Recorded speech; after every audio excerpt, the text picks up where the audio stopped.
I never meant to fall in love with a dying man, but fate has never cared about what I meant to do.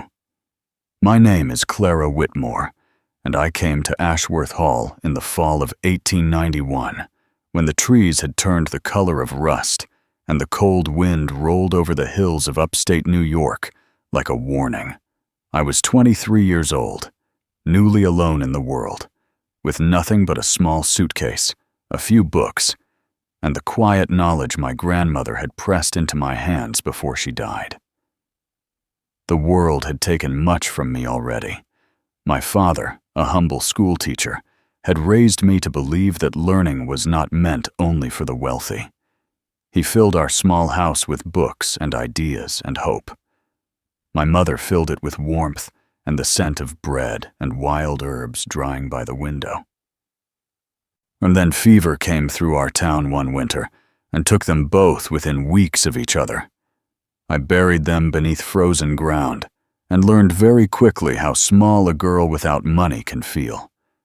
The position at Ashworth Hall came through a distant acquaintance. They needed a nanny for young Lady Margaret Ashworth, niece of the Duke of Ashworth and only surviving child of his late brother. The girl had lost her parents within a year, her mother to childbirth, her father to grief and pneumonia soon after. The heir to the Ashworth name now rested in the hands of a man who had never expected to carry it. I remember the first time I saw the estate. The carriage climbed the hill, and there it stood, rising against the gray sky like something carved from stone and pride. Tall windows stared down at the world, towers cut into the clouds, and it looked less like a home and more like a fortress built to protect generations of wealth and secrets. I pressed my gloved hands together in my lap and told myself I did not belong there, but I also told myself I had nowhere else to go. The housekeeper, Mrs. Peterson, met me at the servants' entrance. She had sharp eyes and a sharper mouth. She studied me as if measuring cloth for flaws. "You are educated," she said. "Yes, ma'am. Too educated for a nanny." "I read stories well," I replied quietly. She gave a small nod, neither approval nor dismissal, and led me through corridors that seemed to stretch forever. The floors gleamed.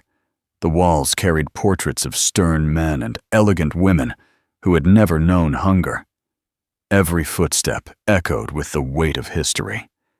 The nursery wing sat at the far end of the house, tucked away like something fragile. There, in a pale blue room with lace curtains, I met Lady Margaret. She was 6 years old, with dark curls and solemn eyes, too old for her small face. She sat by the window, holding a wooden doll, staring outside at the dying garden. She did not smile when I introduced myself. She did not speak. She simply looked at me as though measuring whether I, too, would disappear. It took 3 weeks before she said my name. It took a month before she reached for my hand during a thunderstorm. It took 2 months before I heard her laugh. By Christmas, she slept without crying for her mother. By January, she told me secrets about her dreams. By February, I loved her as though she were my own blood. But this story is not about Margaret. It is about her uncle. Edward Ashworth was 28 when I arrived at the estate. He had inherited the title unexpectedly. Once the second son, once carefree, once known for dancing and long rides across open fields. Then his brother died, and the world placed a crown of duty on his head. He moved through the house like a man carrying something invisible and heavy. Tall, dark-haired, always dressed in black or deep gray. His face was striking, sharp and calm, but there was a sadness in his eyes that never quite left. He rarely came to the nursery at first. When he did, he stood at the doorway as if unsure whether he had the right to enter. He would ask about Margaret's lessons, about her health, about her sleep. He never stayed long. Yet I noticed something others did not. The way his hand sometimes hovered near the doorframe before he left. At the way his gaze softened when Margaret laughed. The way he lingered just 1 second longer than necessary. It was not coldness that kept him away. It was fear. Fear of loving someone he might lose. Winter arrived early that year. Snow fell heavy and fast, trapping us inside Ashworth Hall like insects caught in glass. Margaret pressed her face to the window, begging to build snow castles. I promised her we would. It was during that storm that the heir of Ashworth began to die. Edward had ridden out despite the warning skies, tending to a distant part of the estate. He returned soaked and shivering, brushing off concern with quiet stubbornness. By evening, he was coughing. By morning, he could not stand. Dr. Hensley, the family physician, arrived with urgency. He had served the Ashworth family for 30 years and carried himself with confidence that bordered on pride. He prescribed rest, broth, and tinctures. He assured the Dowager Duchess that the Duke would recover. But the fever climbed. Day by day it rose higher, burning through Edward's body like wildfire. His skin grew pale and damp, his breathing shallow. He began to mutter in his sleep, calling names no one answered. More doctors arrived from Boston and New York City. Men with polished boots and polished degrees. They gathered around his bed, whispering in grave tones. They bled him. They blistered his skin. They poured bitter medicines down his throat. Nothing changed. On the 5th night, I heard the truth. I was walking past the library when voices slipped through the barely closed door. There is nothing more we can do," one of the city doctors said. Silence followed. The fever has taken hold beyond recovery. It is only a matter of time. The Dowager Duchess made a sound that did not belong to a woman of her strength. It was small and broken. "My son," she whispered. I stood frozen in the corridor, my heart pounding so loudly I thought it might betray me. "Nothing more we can do." The words echoed. Nothing. But I knew something. My grandmother had not been a woman of titles or education, but she had been called a healer in our town. She taught me the names of wild plants. She taught me how to brew teas that pulled fever from the blood. She taught me about elderflower and yarrow and peppermint steeped in honey until the body remembered how to fight. The doctors would laugh at such knowledge. They would call it peasant nonsense, but they had given up, and I had not. That night I did not sleep. I lay staring at the ceiling, arguing with myself. Who was I to challenge trained physicians? Who was I to risk the life of a duke? But what if I did nothing? By dawn I was already outside, digging through snow to reach the frozen herbs near the garden wall. My fingers went numb. My breath came in clouds. Still, I gathered what I needed. In the kitchen, before the staff fully woke, I brewed the remedy in secret. The liquid turned soft gold. It smelled like summer fields and memory. I poured it into a small flask and tucked it into my apron. Then I did something that could cost me everything. I went to his room. The hallway was dim. A single footman guarded the door, exhausted and distracted. I told him Mrs. Peterson had sent me to relieve the valet. He let me pass. Inside, the air was thick with sickness. The fire burned low. Edward lay beneath heavy blankets, his face flushed with fever, his dark hair damp against his forehead. For one terrible moment I thought I was too late. Then I saw his chest rise. I moved closer. He looked younger in illness, less guarded, vulnerable. I slid one hand beneath his head, lifting him gently as I would lift a child. His skin burned against my palm. "Please," I whispered. I pressed the flask to his lips and tipped it carefully. At first nothing happened. Then his throat moved. He swallowed. Drop by drop. I gave him the remedy until the flask was empty. I lowered him back to the pillow and stepped away, my hands shaking. If I was wrong, I would lose everything. If I was right, no one would ever know. I slipped from the room unseen. The next morning, the house erupted. Voices filled the corridors. Doors opened and closed in quick bursts. I found Mrs. Peterson in the hallway. "The fever has broken," she said, her face pale with disbelief. "The doctors call it a miracle." Relief crashed over me so strongly I had to grip the wall. He was alive. The doctors congratulated themselves. The Dowager Duchess thanked them. No one looked at me, and I told myself that was enough. But secrets do not stay buried, and love does not ask permission before it grows. 3 days later, when Edward finally opened his eyes fully clear and alive, his gaze found mine across the room, and something passed between us that I could not explain. He knew, and everything was about to change. From the moment Edward Ashworth opened his eyes and truly saw me, nothing inside Ashworth Hall felt the same. The fever had left him weak, but it had not taken his awareness. When Margaret ran to his bedside and threw her arms around him, he held her as if he had come back from the edge of a cliff. His hand trembled, yet he did not let go. "I am not going anywhere," he told her softly. But while he spoke to his niece, his eyes kept drifting to me, not with confusion, not with politeness, with recognition. I stood near the window, my hands folded tightly in front of me, forcing myself to breathe normally. I told myself he could not know. He had been delirious. He had been barely conscious.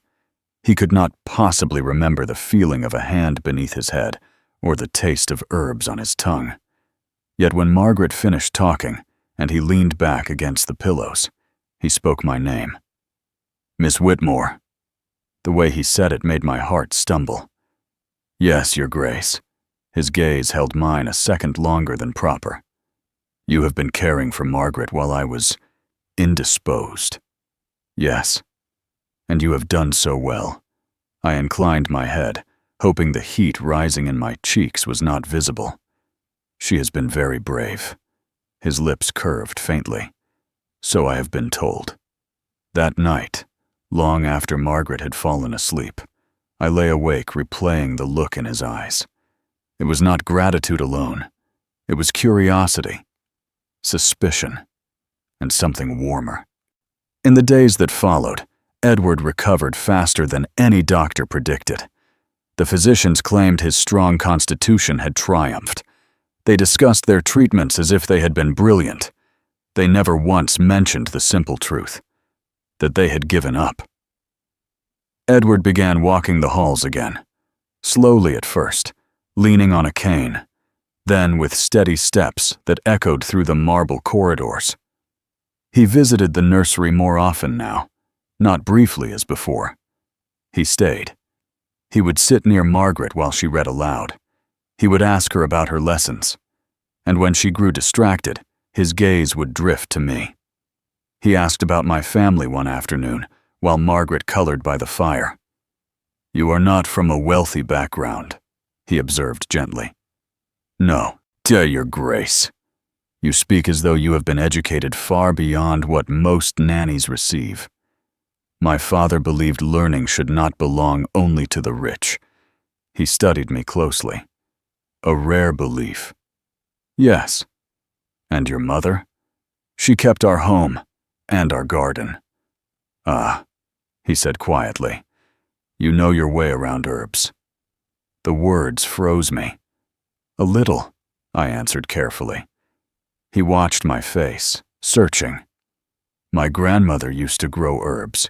She believed the land healed better than doctors." I swallowed. "Many women believe that." "Yes," he said, "many women." There was meaning in his tone. He did not press further. But he knew. The Dowager Duchess noticed the change before anyone else. She had eyes that missed nothing. She saw how Edward lingered in the nursery, She saw how he asked for my presence during his short walks in the garden. One afternoon, she summoned me to her private parlor. The room was cold, despite the fire burning in the hearth. Blue silk draped the walls. Everything in it spoke of power. "Miss Whitmore," she began, without inviting me to sit. "My son has taken an interest in you." I kept my eyes lowered. "I serve Lady Margaret, Your Grace." "You serve in my house," she corrected sharply, "and you will remember your place in it." "Yes, Your Grace." She stepped closer, her expression hard. "Edward will marry well. He will marry a woman of equal standing, a woman whose name strengthens ours. He will not marry beneath him." "I have no expectations," I replied softly.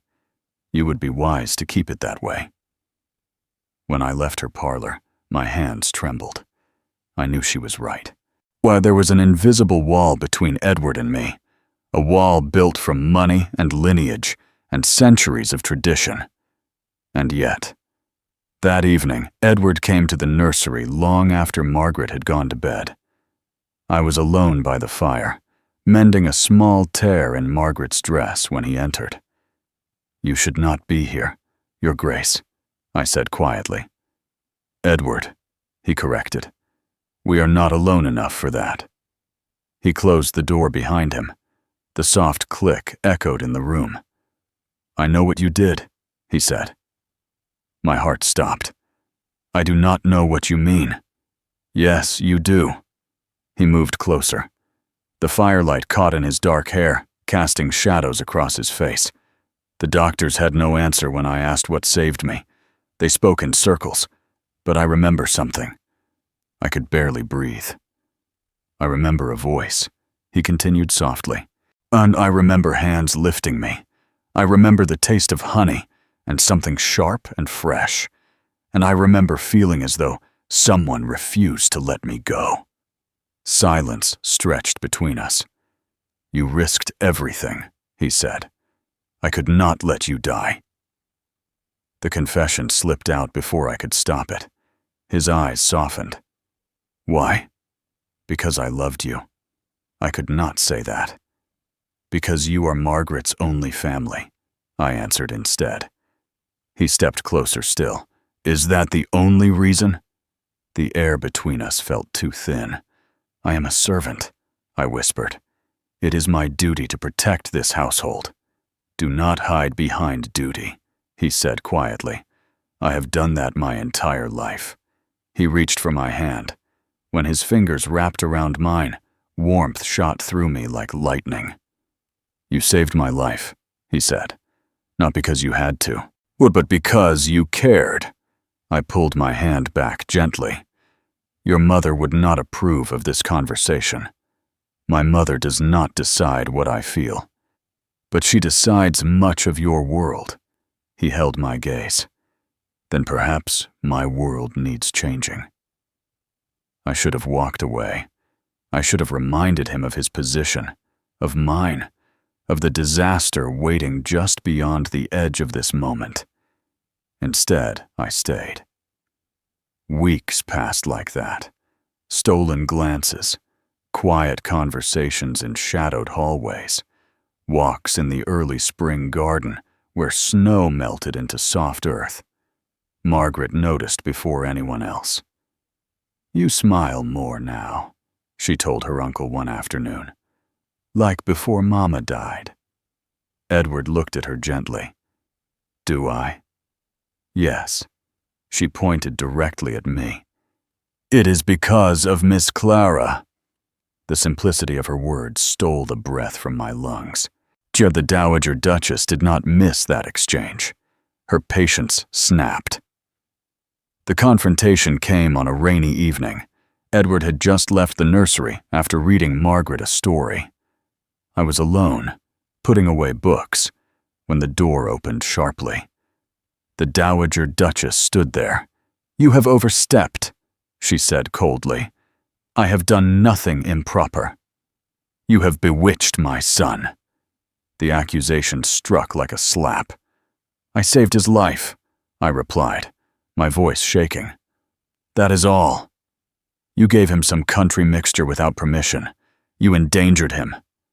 I saved him. She stepped forward, fury blazing in her eyes.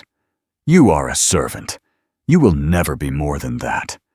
Do not mistake gratitude for affection. Before I could respond, another voice filled the doorway. She is not mistaken. Edward stood behind his mother. She is not mistaken, he repeated calmly. The Dowager Duchess turned, shocked. I love her. The words landed heavy in the room. I felt the world tilt beneath my feet. Edward, I whispered.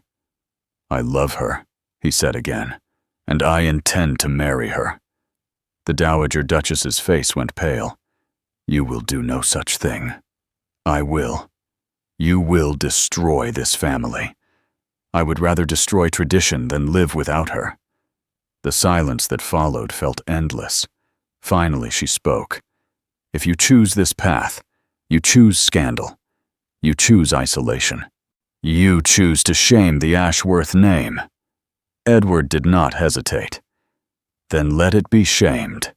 Her eyes turned to me, sharp as glass. You will leave this house by morning. Edward stepped in front of me. She will not.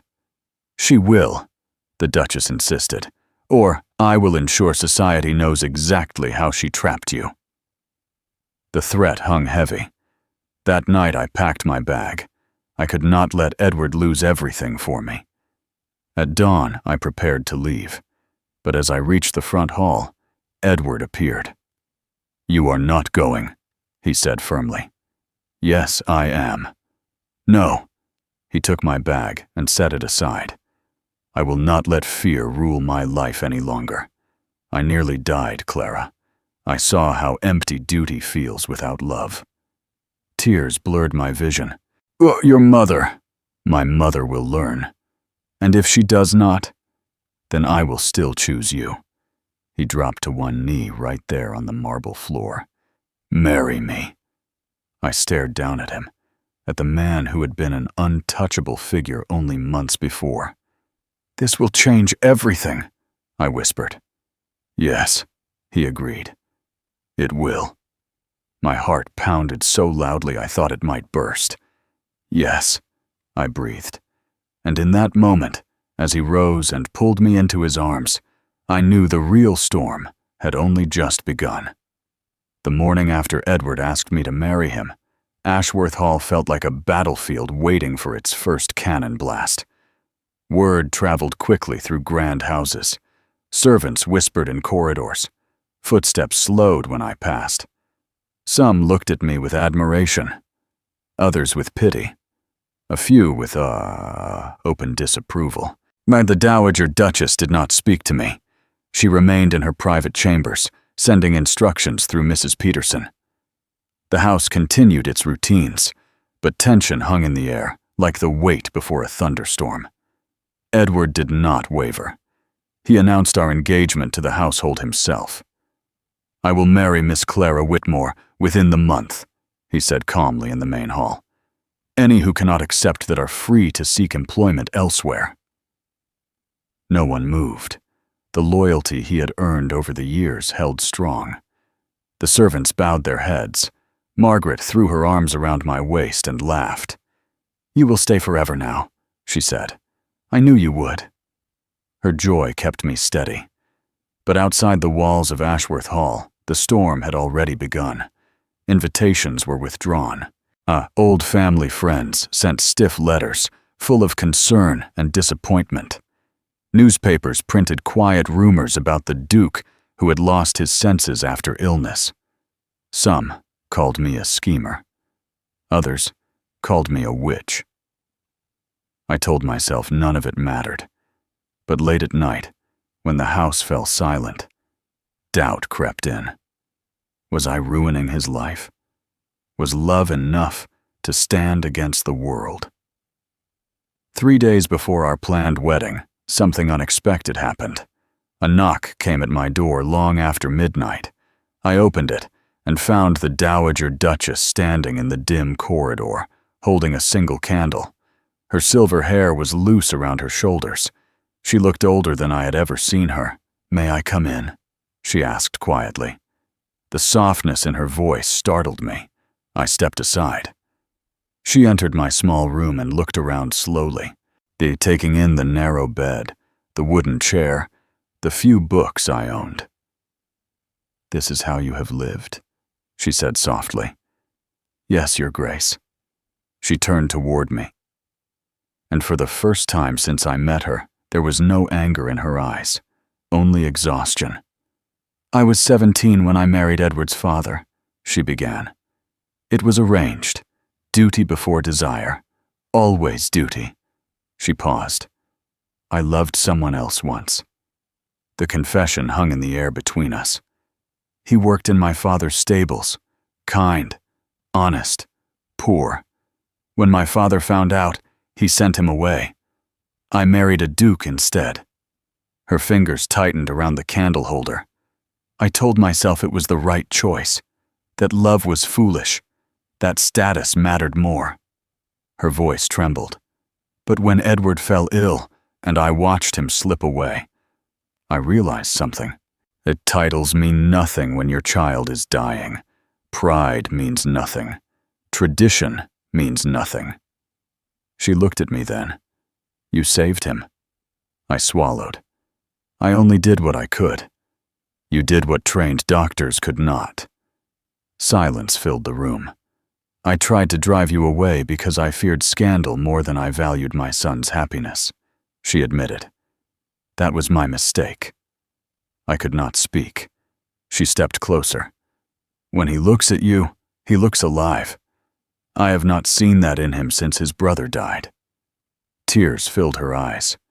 "I will not steal that from him." Emotion rushed through me so strongly, I had to grip the edge of the table.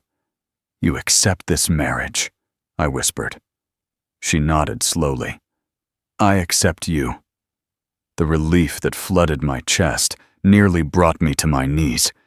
She reached into her pocket and withdrew a small velvet box. This belonged to my mother," she said. "I intended it for Edward's wife one day. I withheld it when I thought that wife would be you." She placed it in my hands. "Now I give it freely." Inside lay a sapphire brooch surrounded by diamonds. It caught the candlelight and scattered it across the walls. "I was wrong about you," she said softly. "Forgive me." I stepped forward and embraced her, and she embraced me back. The wedding took place beneath clear spring skies. The small chapel on the estate was filled with white roses and lavender from the garden. The scent of herbs lingered in the air, subtle and sweet. Margaret walked before me, scattering petals with careful concentration. Edward stood at the altar, dressed in dark formal wear, his expression steady and sure. When our eyes met, the noise in the chapel faded. There was only him, only us. The Dowager Duchess sat in the front pew. Her posture was proud, but tears slipped down her cheeks without apology. The vows were simple. The ring warm against my finger. When the priest declared us husband and wife, Edward kissed me gently, with certainty rather than desperation. Applause filled the chapel. For the first time since arriving at Ashworth Hall, I felt not like a visitor, but like I belonged. The months that followed were not easy. Society did not immediately forgive or forget. Some doors remained closed. Some invitations never returned. But other doors opened. Families who admired courage welcomed us. Young women whispered that perhaps love was possible for them too.